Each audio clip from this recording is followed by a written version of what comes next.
Hello there YouTubers, and welcome to another episode of DrCassette's workshop.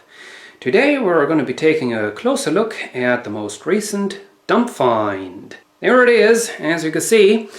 Just brought it home today, and it does so far seem to be in pretty good condition, both technically and cosmetically. And you notice you can't see anything. Well, that's not a YouTube error, believe it or not. It's just me being a little bit mean. There it is.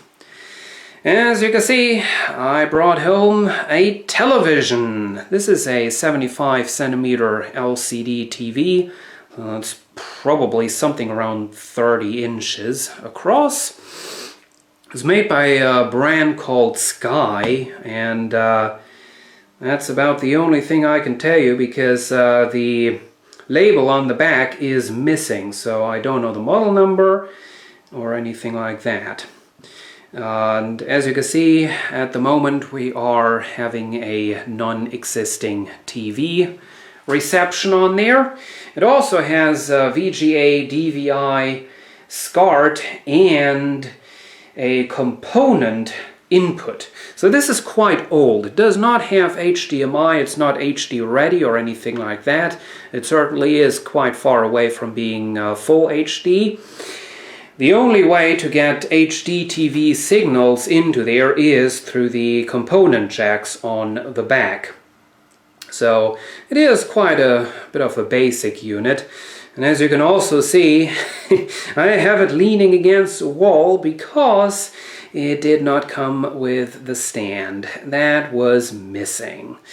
That's kind of unfortunate. So we're also going to see if I can possibly modify the stand from an old computer monitor to fit onto there, so that I can have this standing up at least somewhat safe without falling over.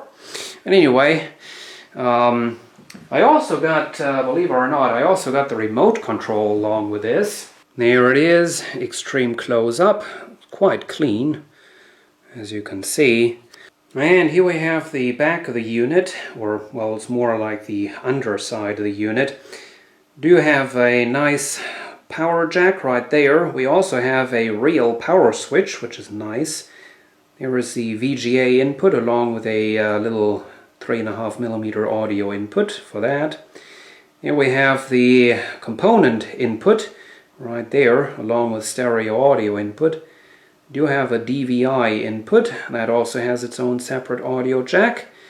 Two SCART jacks right there, headphone jack, and of course the antenna jack.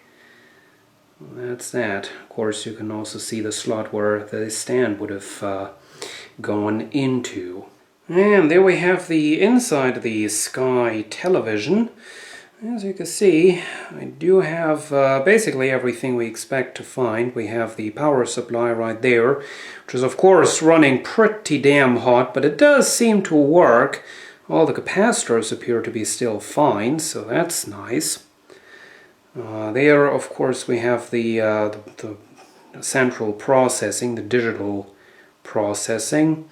We do have a chip on there made by Philips. I'm not sure if you can read that.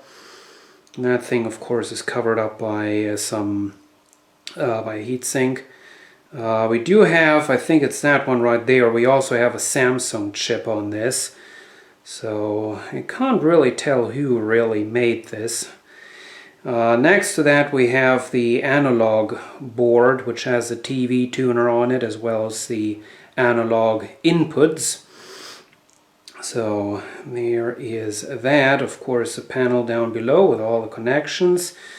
Look at that right there. It's all quite nicely done, I have to say. Not bad. Behind it here, just buried in the panel, we have the inverter. It's not a very nice place to put them. And we do have, believe it or not, a two-way speaker system in this. Some woofers and tweeters. Quite interesting. Guess you don't see that anymore nowadays. I already tried to install a new foot on there, but let's just say the foot of a 15-inch monitor is not enough. That thing is bent all over the place, and the TV still has to lean against a wall because it doesn't last. Well, that sure isn't a very safe way of mounting it with just a single screw, but anyway, let's see what else I can do with this. Here is some more info. Haier is molded into the back panel. I think that's a company that usually does household appliances, such as washing machines, etc. We also have a little chart about when this was made, and it looks like this was made in 2005, so it's pretty old, 9 years already. Well, took the whole thing to the compressor, blew it all out. Kind of ran out of ideas about what to do with it for right now.